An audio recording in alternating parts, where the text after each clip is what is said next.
Okay, we are live. Hello, everyone. Thank you for joining us tonight. It is, like we've been talking about the last couple of weeks, it is Women's History Month, and so us women winemakers wanted to get together every Friday of March to talk about different topics in the wine industry. So this week is a wonderful, wonderful topic. We're going to be talking about sustainability. And this is just one of those huge topics from this past year. Things are really changing fast in this area of agriculture. So we're going to get into it. Just want to remind you guys that we have one final chat that's going to be next Friday, same time, same place, 5:30 p.m. And we're going to be talking about alternative, like varietals, kind of weird, different things that women winemakers are doing with the styles and things that people are experimenting with. So that's coming to you next week. And make sure that you are checking out the link in the description below this video or in the Facebook event, because we have special deals for all of the wineries that are participating in this, and you definitely don't want to miss out. So go check it out, use the codes or special links that are listed there, and get yourself some fantastic women-made wine. Now, the way that we're going to work this little live is we're going to be having a conversation, and we would love to have you guys leave us comments and questions so that we can bounce off of that and just have a really cool conversation about sustainability. So with that, I would love to get an introduction from Amy. Oh, yeah. Hi, everybody. My name is Amy Christine. I own Holus Bolus Winery and the Joy Fantastic Vineyard with my husband, Peter Hunkin, and we've had the winery for about 15 years. And we've had our vineyard planted in 2014 and first crop in 2016. And I'm also a master of wine. That sounds cheesy to say, but I'll just throw that out there. It sort of explains the way I interact in these things. So that's my lowdown. Jess? I love it. I love it. Let's get our nerd on, you know. Jess? I was about to say, that's not cheesy at all. That's like super impressive, a little intimidating, and, you know, like wear that badge, girl, because I know that there aren't very many master of wines, but you're also a woman master of wine, which is pretty rad. So, man, shout it out. Shout it from the room. I'm blushing. So my name is Jessica. I'm the owner of Story of Soil Winery in Santa Barbara County. And we do not own any land. Like Peter and Amy have their vineyard. We don't have any land. So everything that we do here is sourced from vineyards throughout Santa Barbara County. I'm currently working with about 13 different vineyards. And those are all focused on sustainable or organic or biodynamic. And then into the winery, like, using those philosophies to really make wine in those ways. So I'm not a master of wine, but I am proud to say that I'm the president of the Santa Barbara Vintners Foundation, which is our non-for-profit here in Santa Barbara County, and we're bringing healthcare to our vineyard workers. So that's my little bell ringing.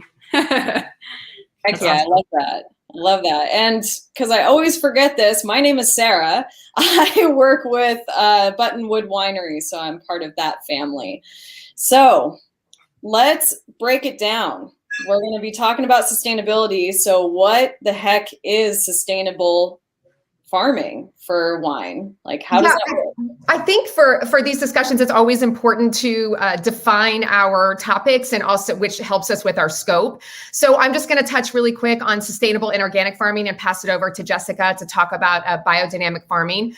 The goal of sustainable farming is to maintain the integrity of the land while balancing the ecological aspects with the economical aspects of the winery. So, you know, the idea is that we respect the land and we make it sustainable for future generations. So herbicide sprays like Roundup, they can be used for weed control, Pesticides and synthetic fungicides can also be used in moderation when necessary. And sulfur sprays are supposed to take place when the weather dictates, instead of just having a regular program that we do often in conventional farming, which is, let's say, every 14 days, we just go ahead and spray because that's what we do. Likewise, irrigation should only occur when, a lot of times in sustainable farming, we have soil moisture monitors. And when those soil moisture monitors dictate that the vines need water, then we say, okay, we'll go ahead and irrigate right now. So what's most interesting to me about sustainability is that it also involves looking into areas like human resources, which is exactly what Jessica is doing with the Santa Barbara County Vintners Foundation, because I feel like this is often ignored in conventional farming, and actually it's often ignored in organic and biodynamic farming. And just to touch on organic farming really quick. So organic farming, of course, is farming without the use of synthetic pesticides, herbicides, fungicides, or fertilizers. Elemental sulfur, of course, is allowed as a preventative measure in the vineyard for rot and mildew. And the focus in organic farming is on conservation, biodiversity, improving the diversity of plant and insect species, and improving soil and vine health through the elimination of chemicals. No genetically modified plant material can be used, and the use of raw materials should be environmentally friendly when possible. I would also argue that something that we don't talk about a lot is a discussion on the reuse of waste products and recycling as well. For instance, those plastic grow tubes that we use everywhere that I often just see discarded in the side of a vineyard, or they dumped in a landfill. How do we figure out how to deal with those? I will say that doesn't really seem to be a part of the discussion right now, but I hope it becomes a part of the discussion. So Jess, over to you for biodynamic. Thank you. Okay, and I just want to ask Amy, you have to slow down just a little bit, because I'm like, wait, what? Oh, I'm sorry. You're going so fast.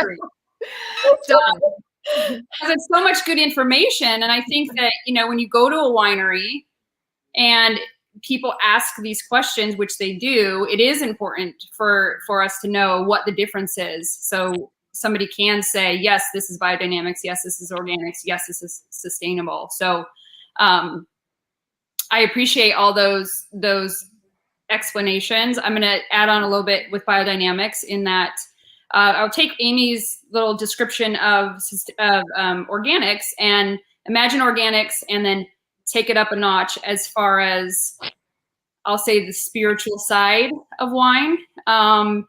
Because like organics, we are trying to create an ecosystem in the vineyard. We are trying to create biodiversity. And we are trying to do that by using, composting. We're trying to use animals. We're trying to use all the natural things that can create this little ecosystem, its own little world, if you can, in that vineyard, in that its own system. And it goes a little bit farther into the spirit of the vineyard. It goes a little bit farther into moon cycles, and a lot of rich history there when we're talking about Farmer's Almanac and how the moon affects us, and goes into a little bit of astrology. So farming based upon moon cycles that are also associated with different astrological signs, where the moon is at in those signs, which is pretty fascinating. For me, biodynamics really is about the health of the vineyard and creating it as natural as we can. So that's a little nutshell. We could talk about history of it if you want, or this, kind of like more specifics if anybody has questions, but that's just it in the little nutshell.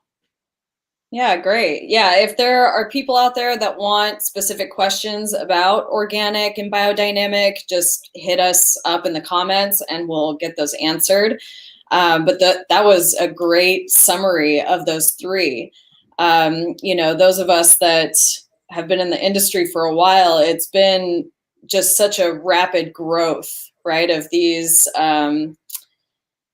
theories and this kind of practice. We're becoming more aware. And like Amy was saying with the plastic, hopefully that's going to come into the conversation as well, that we're just moving into just a more aware and more conscious way of interacting with the planet.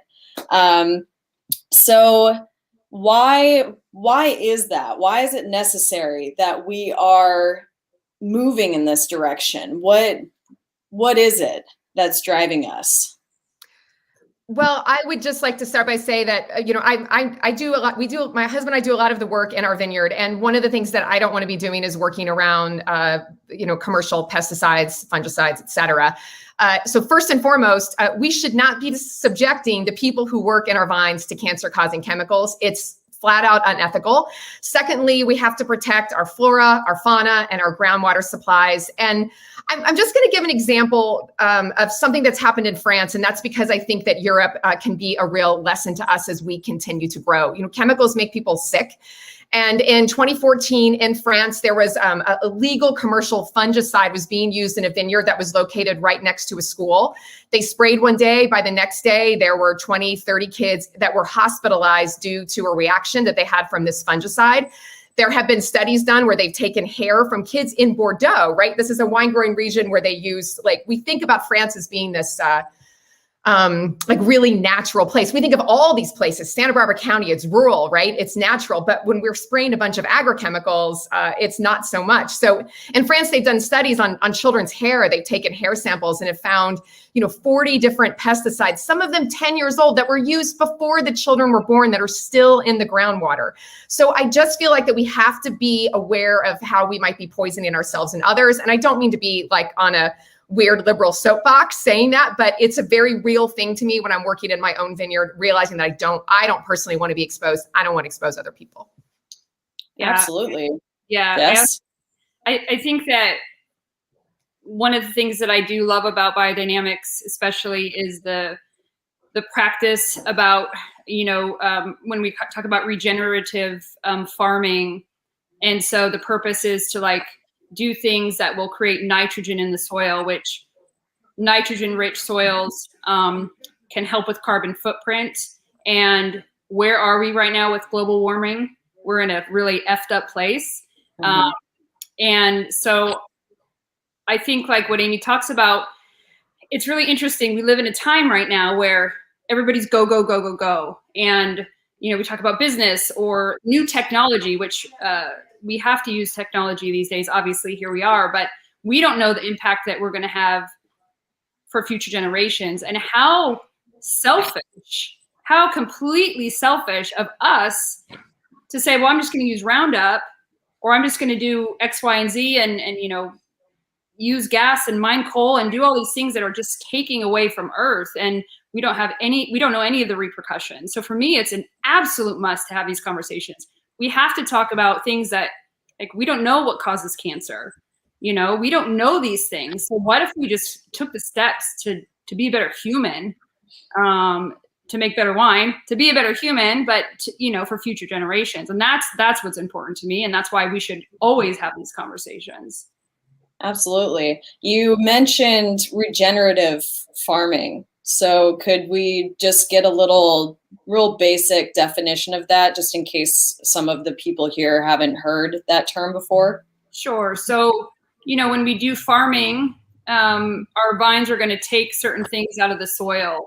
And regenerative means, what are we going to do to replenish that soil or replenish our ecosystem? And that goes as far and as wide as Mother Nature. But as simple as cover crops. What cover crops are we using in between vines that, let's say, legumes that will have a certain amount of nitrogen, that will add a certain amount of nitrogen into the soil? And then in biodynamics, the compost really does help stabilize nitrogen and things like that will regenerate, that do good things for our environment. So, and I'm sure Amy can add on way more because she's. No, Jessica, I think that's perfect. We talk about carbon sequestration. That's a hard word to say when we talk about regenerative farming, but it's so much more than that. It's everything that you touched on. We do have a part in our vineyard that is no-till, but we're not really doing it to sequester carbon. We're doing it to improve the soil health. But that's all a part of regenerative farming as well. Yeah, actually, that's great that you mentioned no-till, because Emily on YouTube was asking about opinions on tilling. Oh gosh, that is a really intense subject. And I will say that one of the things that gets me, I don't know if I should get into this. One of the things that gets me going about the no-till is that we know that tilling is a major contributor to releasing carbon into the atmosphere for agriculture. However, vineyard land takes up what, 0.1%. It's so small, the amount of land that viticulture is compared to like all of our agriculture land. So yes, we should be doing this. But one of the things that maybe we could look at is if we're tilling the vineyard, that, if you're going 3 inches deep as opposed to 12 inches deep, that does make a bit of a difference in how you're breaking up, the way the plants are talking to each other and all the fungi that are growing underground, which is another thing that regenerative farming is trying to regenerate in the vineyard. So I think no tilling is an important thing to talk about and to think about. But I will tell you, so we're doing a no-till on the bottom part of our block, but not in the middle and the top part, where our vineyard is sort of 3 separate parcels. And part of that is because the middle block and the top block are just unfortunately ridden with malva. Malva is an invasive weed species that came here from Asia. I don't know, a very long time ago, but it absolutely loves to grow in these certain parts of our vineyards. Now, if we start, if we don't till, that malva is forever in competition with our vines, meaning we have to put down more water and more nutrients. And water is a major, a source of concern for us here in California. So, what do we do as growers? Do we say we're not going to till because we don't want to put carbon back in the atmosphere, or do we put down a bunch more water, that we take from one of our other natural resources in order to support our vines? It's really complex. That's a great answer. Yeah, it's actually, I was watching there's a webinar with the CEC in Santa Barbara, and Sigrid said something to the effect of, there's not a simple answer to this complex problem. It's a very complex solution to the issues that we've created for ourselves, really. So it's good to touch on that. We have another question more on the biodynamic side. So maybe Jess would like to try taking this. It says, so how does climate change affect biodynamic principles? It's a loaded question, I apologize. i.e., if it's a flower day and you should be harvesting, and it's 120 degrees out, then what? Still follow the calendar, or? Yeah, so I think that I want to mention that these principles go back to the 1920s from Rudolf Steiner. And when we talk about history, just like the history of the United States, and people are like stuck to their principles of things that maybe these laws that were made way back when, but we have to adapt. We have to learn to adapt. That being said, I think that biodynamic certification, right? We talk about whether you're certified for biodynamics, whether you're certified organic or sustainable, or are you a practicer of these things, which I think is even, should be noted that a lot of farmers around here do have those practices, but might not go into the certification because it's a lot of money. It's a lot of time. And some people just don't think that it's important, but they will practice those things, which I think is really great intention. So when you look at getting certified, you really are beholden to these preparations, these 9 preparations that you do for your vineyard. You really are, if you're in the philosophy of biodynamics, you really are in the philosophy of truly following this biodynamic calendar and, pruning on root days, or leaving the vineyard alone on, certain days. And I think it's leaf days, watering on leaf days. Like, you really do use that calendar. But I also know that the couple of biodynamic farmers that I know aren't going to let their vineyard be hurt by things like heat. So let's say we have a huge heat spike coming and we need to protect the vines. I don't think that if you're going to talk to a farmer that is certified biodynamic, are they not going to turn on their water to protect the vines from huge heat spike that's coming?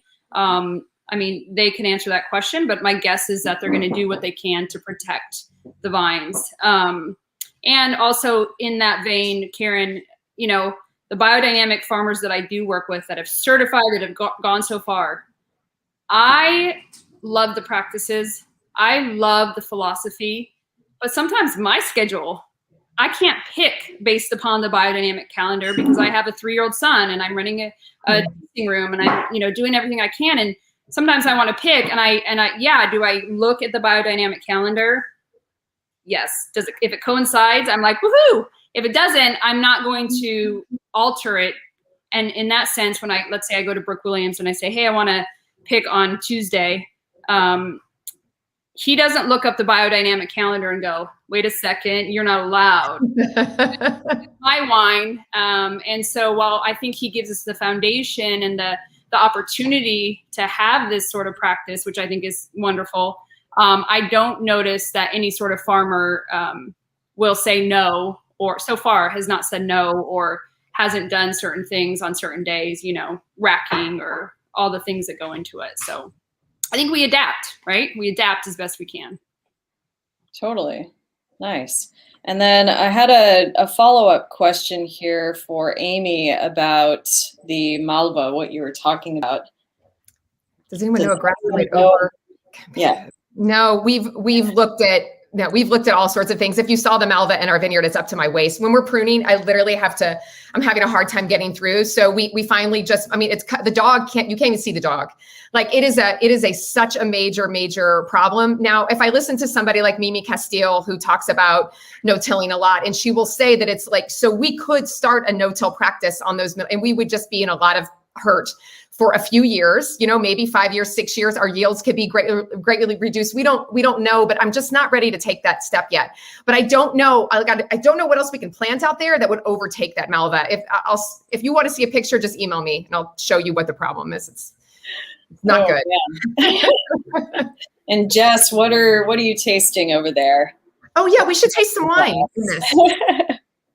Yeah, and I just want to say, I don't know if I mentioned this earlier, but Amy and I have been talking about trying to do these talks where we talk about the realities in the wine industry. And so if there are any hard questions out there that anybody has, like, bring it on, because if there's 2 women that are going to be like, talk real talk to you, this is it. And, hopefully we can, get down to the nitty gritty. So, are really into transparency. Like we're just into transparency. So I forgot my own wines. Jessica will show you. It's Joy Fantastic Chardonnay. And one of the things, because we had talked about, I know one of the things, Sarah, we were going to talk about is how do we put these organic theories or these biodynamic sustainable theories into practice. And I will just tell you that with our Chardonnay, this is a really good example of something that one of the things that we have to do in this vineyard, because the Chardonnay is on a top block, it is on very, very intense diatomaceous earth soils that are incredibly nutrient poor. And a lot of times in the wine business, we talk about, we're like, oh my God, my vines are struggling so much. They're so nutrient poor. They don't even get anything. They get no nutrients. But the things is, vines are like people, like they need certain nutrients to thrive and to grow. And, we've got problems with nitrogen and potassium and calcium in our vineyard. We have to compost and we have to fertigate. If not, those vines they're going to have chlorosis and the leaves are going to turn yellow and there will be no photosynthesis. So this is another thing about like the transparency part of it, is that we can talk about how poor our soils are, but then those people who talk about how poor the soils are, they also have to talk about how they're amending their soils to make them less poor, because that's what people are doing. So I will tell you that we use a compost that comes from, Peter and I were just looking this up today. Actually, I didn't realize it. It comes from a horse training facility where horses are trained to work with cattle. So our compost is comprised of 20 to 25% of fresh steer manure, 60% fresh horse manure, and 10 to 20% of uneaten hay. And sometimes it even includes the fresh horse manure with the urine-soaked pine bedding that comes from where they're sleeping at night. And it also has a little bit of coffee. There's apparently a coffee roaster that's not far from the composter, who comes and drops off about 5 garbage bags full of coffee grounds every week, and that goes in with our compost too. And that compost is then treated with a a Pfeiffer biodynamic compost, and it includes I think 7 of the biodynamic preparations. And that just has like lots of bacteria and enzymes, and it really promotes the breaking down of this compost. So I find that I love it that we get it from this horse training facility, but that helps our Chardonnay grow. Heck yeah, I love that. Where's the vineyard? Oh, the vineyard is at the far western edge of Santa Rita Hills. Jessica you still work with Duvarita? Yeah, that's right by there. It's not far. It's just south of Duvarita. And maybe can we talk about Martian Vineyard Gamay? Because this is what I have in my glass, Jess. Oh, you remembered mine, but you didn't remember your own? Oh, yeah, no, I have your wines. I love it. Yeah, so that was great. Say it one more time, your Chardonnay, just for the people. What was it called again? So our vineyard is called the Joy Fantastic. It's different than the name of our winery, which is called Holus Bolus, and that's our Pinot Noir that Jess is holding up right there. Yeah. Can you tell them why it's called Joy Fantastic? Yeah, because I'm a massive Prince fan, and the year that our vineyard came into production was 2016. It was the year that Prince died, and so I named it after an album that he made in 1999 called Rave into the Joy Fantastic. And it's Prince's nod to, to the divine. And not that we're particularly religious people, but we are a little spiritual. And when you're out in the vineyard and you're looking across Santa Rita Hills, I mean, I almost said a bad word. How freaking gorgeous are those hills?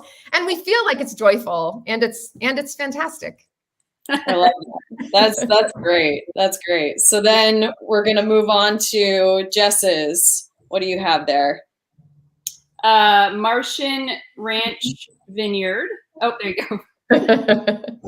Gamay Noir. So Martian Ranch is up in the new AVA, Alisos Canyon AVA. It was planted in 2007. And from its first plant, from its first year, they started practicing biodynamics. And so it started becoming, it was certified in 2010. I started working with the fruit in 2017. I actually went up there to look at their Albarino and tasted through some of the stuff and then realized that wasn't the site of Albarino for me. And Nan said, well, we have a little bit of Gamay. And I was like, holy shit, because I love Beaujolais. I'm a sucker for it. It really is for me, funky and fun. It's not your grandfather's or your father's, Cabernet and your basic bitch, I will say. Like, it's so wild and so, for me, inspiring. So I've made it for 4 years. We do a little semi-carbonic, 100% whole cluster, native yeast. All of our wines are native yeast, no fining, no filtering. And we just bottled it in February and just released it a few weeks ago. So nice. Awesome. Cheers to you. And just had a little comment about the Chard. So that's from Karen. She loves it. Yeah, we don't use any new oak on the Chard. Same thing, native yeast. And we don't do native yeast, by the way, for the sake of doing native yeast. We have done trials in the winery, and I think that this is really important. We've done trials where, with the Roussan in particular, where we've inoculated something and not another, and the native yeast is always better. And as a matter of fact, they tend to, for us, the ferments tend to be healthier. They're less stinky. They're more original. Some of the, especially for the white wines, the inoculated fermentations can be very, I don't know how to say, they're yeasty. They taste sort of like baked bread. So anyway, so we do that too, but not because we have some philosophy that we hate people who, inoculate. I don't. I just know for our wines it's better that way. Yeah. Yeah, they seem, at least in my experience, they seem to just be like more relaxed, kind of like, the fermentations, they don't just like skyrocket like the ones that are inoculated. It's really going at the pace that it seems like it can handle, Good point. Emily is asking favorite varietals to work with. That's hard to say for me, because I really am super enamored with Pinot Noir. I work with, six different sites. It's me trying to chase something that I don't know if it's ever going to be attainable. So that for me, like, really gets my desire button or my passion button going for Pinot Noir. But I love working with Gruner, Gamay, like all the fun stuff I think is really neat. But Pinot Noir is probably my like love affair wine for sure. Righto. Nice. Amy? Yeah, I mean, the Chardonnay is one of my favorite wines, and most of what we make actually is Syrah, and I love working with Syrah because I feel like it is. I mean, Syrah. I mean, as much as Pinot Noir, it's so site dependent. If you're growing Syrah in Santa Ynez, it is a different animal than if you're growing it at the far western edge of Santa Rita Hills. Our Syrah, last year it reached 12.5% alcohol, and we picked it the second week in October when it was finished. The leaves were curling up, and like, I'm done. The fruit was getting baggy, and we were like, well, it's going to be 12.5% alcohol, and that's just great. I guess, but we love working with Pinot Noir too. The problem with Pinot Noir in our vineyard can be that we have a lot of mildew pressure. And one of the other things that I just want to say, and maybe this is Jess, if we want to go ahead and talk about the Pinot Noir, since I know we don't want to be on here forever, but Jess I don't have my own Pinot Noir, neither does Sarah, but Jessica does. But we've got, a lot of mildew pressure out where we are on that far western edge of Santa Rita Hills. And I just want to talk about sulfur for a minute, because even though it is allowed in organic and biodynamic, as is copper, in order to combat downy mildew for the copper and elemental sulfur, and then elemental sulfur for oidium or powdery mildew. But sulfur is not a nice product to work in and around. When my husband and I are out there after they have sprayed, even if it's, you're supposed to wait a day. A day is not nearly long enough. When we come home, it is in my skin, it is in my clothes. I have an entire drawer that's devoted. It's called the sulfur drawer, and we put all of our sulfur clothes in there, and it's really gross, honestly. So one of the things that we're trying to do in our vineyard is reduce our reliance on sulfur. It's really hard because it's pretty effective, but you can't spray it near the end of harvest, or else you're going to have hydrogen sulfide issues in the winery, which we have absolutely had. So we are starting to work with more like essential oils. We've started to work with a product called Centerate that is it's a cinnamon oil.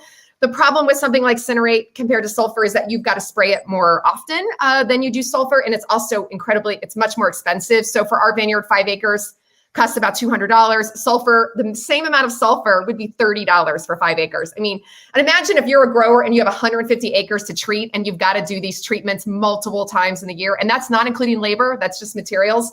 The cost for organic farming can really, it can really get up there. One more thing, I was talking to a vineyard manager, very, very smart. He farms a lot of some of the best vineyards here in the valley. And he was saying that they do sulfur sprays up until just after veraison, and then they do switch over and use a synthetic fungicide because they find that it works better and that they have to spray it far less. So I just want to go and say it's about balance, and I don't think we should be dogmatic about anything. Yeah, I do want to comment on dogma as far as like our practices. When I talk about native yeast, I will always tell my customers when they come in, like, I aim to make wine as natural as I can, but that doesn't mean that I'm a natural winemaker, because if I have a native yeast ferment, or I want a native yeast ferment, and the ferment is lagging too long and I start gathering too much VA, I'm going to pitch it, because I'd rather save the grapes.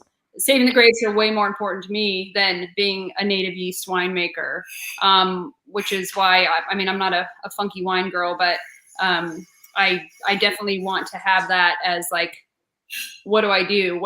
I don't have the dogma for that. So I agree with Amy totally. Like, let's talk about what's important with all of this stuff. And important stuff are the vines, the grapes, making the product. And so putting yourself in this box or this parameter may not be the best thing. Right.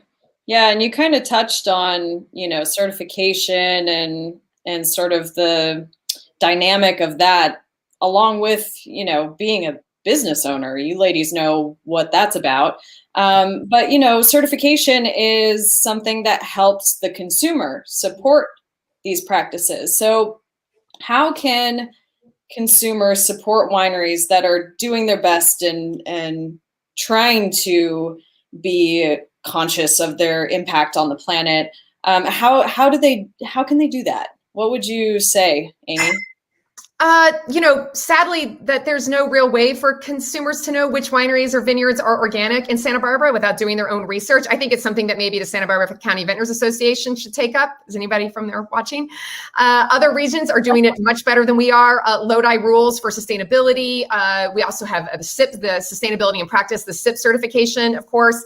Napa Green, Napa Valley is crushing it with Napa Green, and Sonoma County wine growers also. So I think in Santa Barbara, we really need to try to follow suit and to maybe get a website together that says, these are the people that you might not, like, for instance, Peter and I are organic, right? We're certified organic at the Joy Fantastic. It's not, it's about $800 a year, but you get some subsidies back from the government that kind of covers it. It's not that the paperwork's not that bad, but if people don't want to go through certification, great, who cares, right? But we cannot actually put the CCOF certified organic label on our winery because we use sulfur in the vineyard, and our winery hasn't been audited to be able to do that. And that's very frustrating for me. So, like, what do we do for labeling? All we can do is say ingredients, organic grapes, and SO2, right? So we put it in our ingredients list, but there's no other way to, there's not a hard and fast rule behind this. It's too bad for Santa Barbara County. Jess? I think you should start Santa Barbara Green. like I need one more thing on my plate. That's a great idea. Let's do it together. You do it with me. Just for everybody's reference, I've put the list of organizations there in the comments, so you can check those out. Jess, you want to tag on to that explanation? No, I thought that was a great explanation. It was wonderful. Yeah, we started a new organization in the process. There you go. This is all about, women making the, changes in the world. So this is the beginning. Well, I mean, too, like, you're talking about people going into, like, I think what the Joy Fantastic does and what Story of Soil does is a certain business model, right? Yep. Versus going into the grocery store where you're going to find a ton of mass-produced wine. And so those products are hugely different. So the only thing I can do to chip away at this whole thing is, when customers come through, have the conversation about what small production means. Have the conversation about what sustainable and organic biodynamic means, what, minimal intervention means, what native yeast means. A lot of people don't know. So if they don't know, they're just going to continue down that path of ignorance. So the more conversation we can have, especially with the consumer, that obviously if they want to know, I think that's the best thing we can do. So. Yeah, Jessica, I'm having your Duvarita Syrah right now. And I just want to say one more thing about the Joy Fantastic Pinot that I think has synergy with this Syrah. Is that one of the things that whenever I always recommend people to Story of Soil, among some other places that are around us on the east side, because we focus on the savory aspects of wine. That's what I feel like. Like, you and I aren't just like, we want fruit. I want all the other stuff in there that isn't fruit in addition to that. And when I taste this Duvarita Syrah, it almost reminds me of our Presqu'île Syrah. It is like a black pepper bomb. It's like somebody took a little pepper grinder and put that stuff in there. And that's the joy of cool climate Santa Rita Hills Syrah. Yeah, that's the Tundin, right? I think in cool climate Syrah, they call them sesquiterpenes. That's another word I can't spit out, but you're going to find those pepper notes in cool climate. And I work with a Syrah vineyard that's in Ballard, which is much warmer. And it's never, ever portrayed these notes. And it's a little bit more traditional as far as like jammy and meaty. But yeah, cool climate Syrah is has my heart for sure. Yeah. And Jess, I really liked that point that you made about, buying directly from wineries or from like small shops versus these big, the Costco's, I don't even know where else, the Vons, the Safeway.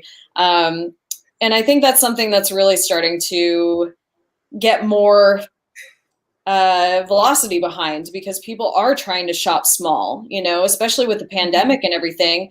People know that businesses need that direct sale, but also getting on this pathway of like, no, we want sustainability. Like, this is the best way to get it. When you actually know the businesses that you're supporting and you're voting with your dollars and making that direct change, So I really love that. And I think that's something that I don't know, as a consumer, sometimes you don't know what you can do, you know, on this sustainability platform. What can you do as like little individual? And that's a huge one. Where you spend your money says a lot, and it's going to navigate, you know, us towards the future. So thank you for that. Yeah. Cool. Any final words on this, ladies? I just think, just adding on to what you said, how can we do things different?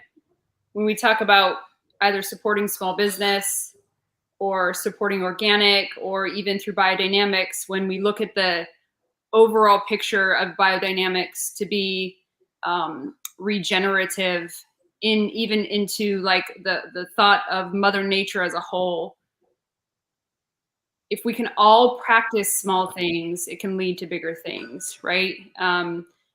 Simple as recycling, as simple as, you know, wine bags. We all use recyclable wine bags. Bring your wine bags back, people. All these little tiny things that we can all do to just make, hopefully, the world a little bit better. I think that that's what this whole thing is about: sustainable, organic, biodynamic, but also practice it in your life. You know, don't just, you know, practice what you preach, and do it in all the ways that are possible, even if it's just little things, little practices. And I think that that's the purpose. Absolutely. Amy, last. I'm not following that. No way. That was a perfect ending. I love it. Well, great. Thank you so much, ladies, for joining me. Thank you, everyone, for tuning in. I hope that we all learned a little bit about the future of viticulture and hopefully of farming in general. And if you liked this kind of format, we have 2 previous recordings. You guys can find that on YouTube and Facebook. So you can tune into our first chat with the pioneers, the women pioneers. And gosh, last week was AVAs. We were talking about the Central Coast AVAs. Sorry. Next week, we're going to be talking to a handful of other labels, and we'll be going through different kinds of varietals that people are using. So some really unique wines that you'll want to check out. Remember, we have deals going on through the month of March, so you don't want to miss out on that. Check the links. We have everything listed on a page on buttonwoodwinery.com. That's listed in the description below or in the event if you're on Facebook. So check those out. Get yourself some wine made by these fantastic women, and tune in next week with us. So really appreciate you guys. Thank you, ladies. Have a wonderful Friday night, and drink responsibly. Thanks, ladies. All right. Bye.